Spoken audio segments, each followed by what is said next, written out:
स्वर्ग सौ सुंदर मिथिला धाम, मंडन आयाची राजा जनक के गाँव। स्वर्ग सौ सुंदर मिथिला धाम, मंडन आयाची राजा जनक के गाँव। जाहि ठमुक ना बनला महादेव विद्यापति के जानियो। स्वर्ग सौ सुंदर मिथिला धाम, मंडन आयाची राजा जनक के गाँव। जाहि ठमुक ना बनला महादेव विद्यापति के जानियो।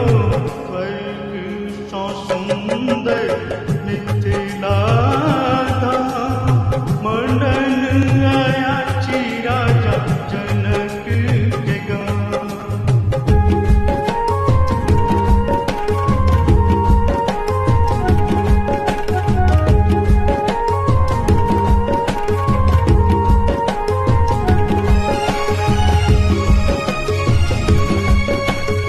हमरा मीता मोन लगैया अपने प्रेमक नगरी में। हमरा मीता मोन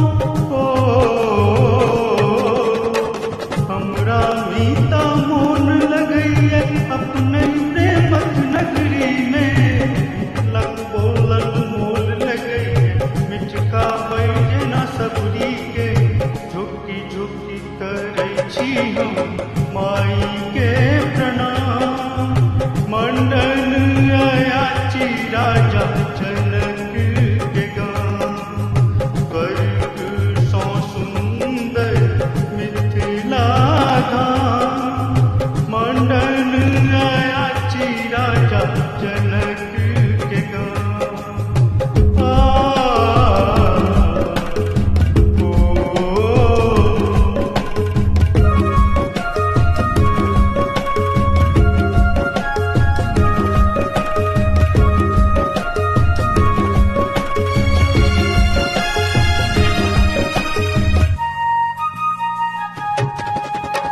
बारिये झाड़िये साग भेटैये चारन पर तिलकोर रे।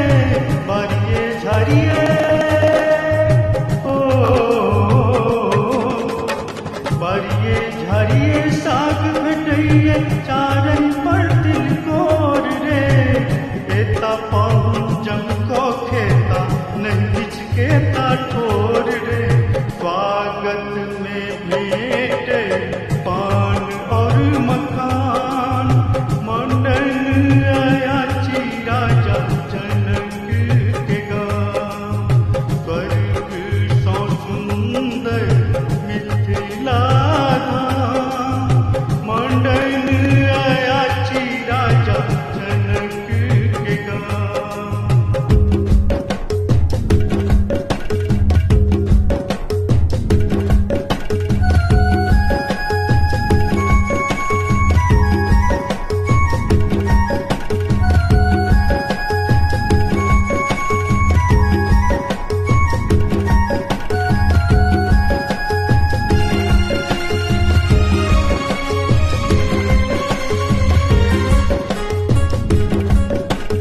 कमला कोसी बलान निस्तिन झरझर गीत सुना रे।